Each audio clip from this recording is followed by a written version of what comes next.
چطورین؟ امیدوارم که اوضاع بر وفق مراد باشه و همه چی خیلی عالی پیش بره. بچه ها، من از امروز چالش 75 روز سخت رو شروع کردم.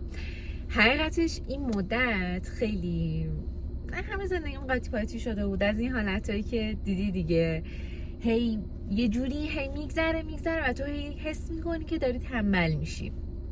آره دیگه، گفتم بذارین چالش 75 روز سخت رو شروع کنم.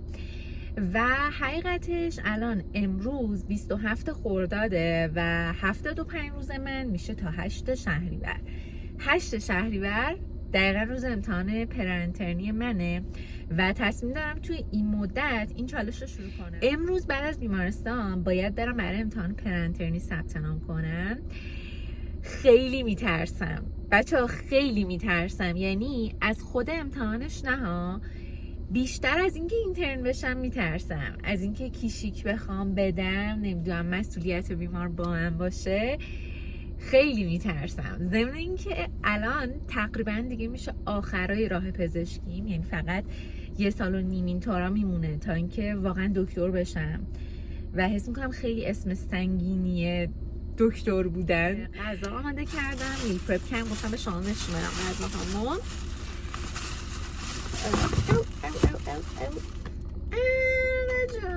غذا خوشگلیش کم شد.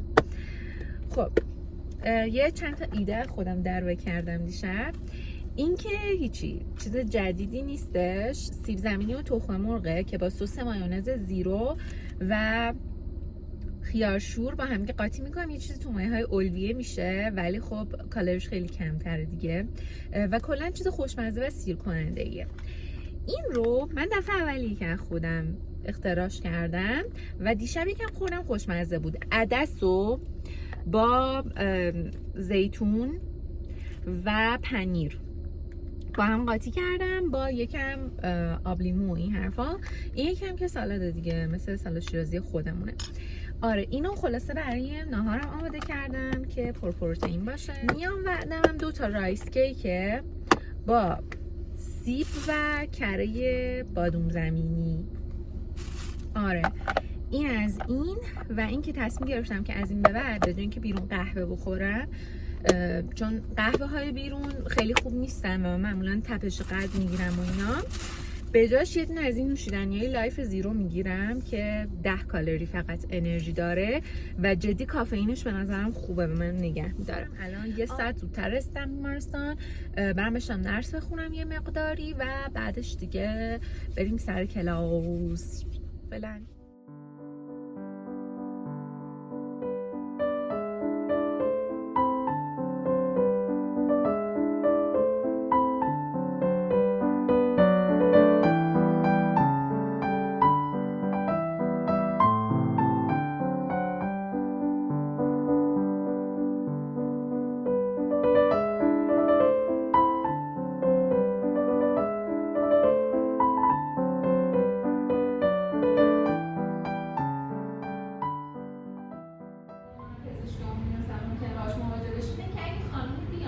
خیلی دیسمنوره داشته باشه، بهش اوسیپی بدیم، انسیک بدیم، باز خوب نشه، باید حتما این آندومتریوز داشته باشه. تشخیص احتمالی دیسمنوره باید باشه. بعد مثلا این نشان کلاسی تو معاینه گفتم نورابیته یوتروساکرال و باید متوجه نشان چی دست میکنه تو واژن از این تشخیص احترامیایی که اینجا وجود داره. یکی هم در مزمن لگن بود که اگه داشته باشه میگیم خب یا پی‌آی‌دی یا اختلال گوارشی اینا داره. اگه دیسپارمی داشته باشه باز هم پی‌آی‌دیه.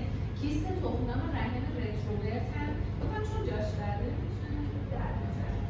بعد درد شکمی حادم داشته باشه باز هم پاره شدن آندومتریوزاس ایپی هم تشخیصاشه. تورشن آدنکس میتونه باشه. بچه ها تموم شد کلاسمون و دیگه از مسئول آموزشمون اجازه گرفتم که زودتر بیام. حالا الان فکر کنم وقت دارم کتابخونه ملی باید برم ثبت ناممو، عضویتمو یعنی تمدید کنم، بعدشم باید برم دانشگاه. آره خلاصه که کلی کار داریم امروز.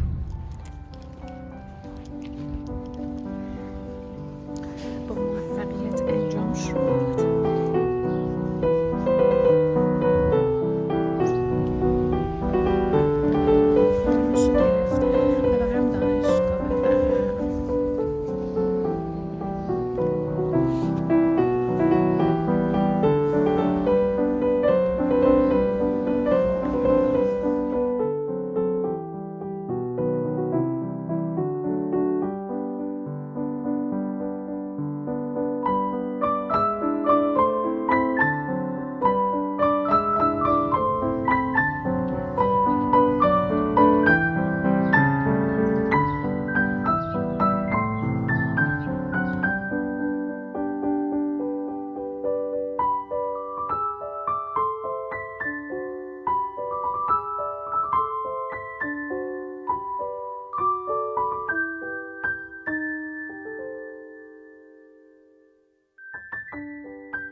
امیدوارم که خوب باشین. به قول مشیتوپیا چه میکنین؟ ما رو نمیبینین خوش میگذره. بچه ها محمد رفت سربازی، دیروز محمد رفت سربازی و گوشیشم تحویل داد. رفتن آموزشیه و خیلی حس بدی دارم. یعنی از دیروز که رفته من همش چشم انتظارم، همش گوشیم دستمه که نکنه مثلا از تلفن پادگان تماس بگیره باهام و من اون لحظه متوجه نباشم، جواب ندم. خب بعدم که دوباره نمیتونم زنگ بزنم دیگه. خیلی حس بدی دارم. یعنی از دیروز فقط در حد 1-2 دقیقه تونست زنگ بزنه که اوکیه. البته بهم گفت اصلا اوکی نیست، خیلی شرایط بدی داره اینجا و اصلا خلاصه وضعیت خوب نیست. ولی دیگه چه میشه کرد دیگه. خلاصه که من دیروز حسابی اعصابم خورده، همش بیخبری خیلی بده. یعنی ما با اینکه یه مدت خیلی زیادی بودش که محمد اهواز بود، من تهران بودم و عادت داریم به این دوریه، ولی هیچ وقت اینطوری نبود که من بیخبر باشم که نمیدونم الان وضعیتش چجوریه. مخصوصا که الان اصلا هنوز نمیدونم که پادگانشون اصلا شرایطش چجوریه و این حرفا. الان غذا خورده یا نخورده، غذاشون بده یا خوبه، نکنه الان گرمشه، نکنه الان مثلا داره اذیت میشه. خلاصه که خیلی حس بدیه. بعد دیگه ولی خب چاره چیه دیگه، چیکار میشه کرد؟ یعنی من هر چقدر اینجا بخوام هرس بخورم و قصه بخورم و اینا، در تغییر شرایط کاری نمیتونم بکنم. و خب البته اینم خیلی باعث اعصاب خوردیه ها، که هی دلت میخواد یه کاری بکنی که اون کمتر سختی بکشه، ولی خب کاری از دستت بر نمیاد. آره دیگه بچه‌ها، دلم خونه خود. حالا من این چالش 75 روزو یه مدتی که شروع کردم، ولی خب حقیقتش اینه که به خودم خیلی سخت نمیگیرم. یعنی اتفاقا یکی از دوستام امروز داشت میپرسید که چجوری مثلا اینو داری انجام میدی و اینا. بچه‌ها من الان توی فرجه امتحان پرانترنی هستم و بیمارستان هم دارم میرم. از طرفی یه مقدار خب کارهای دانش آموزام و این کارام هستش، برای همین نمیتونم مثلا به خودم بگم که خب باید روزی 2 تا 45 دقیقه مثلا ورزش کنی، هر روز باید 4 لیتر آب بخوری. یه سری چیزاشو من سعی میکنم به خودم خیلی سخت نگیرم، ولی اونم باز باعث پیشرفته واسه من. مثلا یه سری روزا میبینم که واقعا نمیتونم برم باشگاه. مثلا دیروز بودش ما محمد رو رسونیم پادگان، بعد من رفتم بیمارستان، بعد رفتم دانشگاه، یه سری کارهای اداری داشتم، بعدش مثلا من میرفتم تراپی. دیگه اصلا رسیدم خونه واقعا داشتم من هم میپاشیدم. مثلا 4 تا جا بودم و از 4 صبح بود که بیدار بودم. بعد گفتم اوکی حالا که نمیتونی بری باشگاه، مثلا سعی کن حداقل یکم فعالیت داشته باشی، یکم مثلا بیشتر راه بری. این اون چیزه بودش که مثلا میگفتش به جای آسانسور پله رو انتخاب کن، به جای نشستن ایستادن رو انتخاب کن. و همین باز باعث میشه که زندگی من نمیدونم اون فعالیتی که دارم طی روزمره یکم لول اپ شه.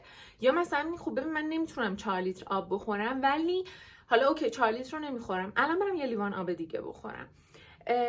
من واقعا اینو توصیه میکنم، چون هیچ کدوم از ما، حالا نمیگم هیچ کدوم، ولی خب درصد کمی از ما هستن که بگیم که واقعا یه وقت خیلی خیلی آزادی دارن، میتونن 4 لیتر آب بخورن، مثانه‌شون انقدر گنجایش داره.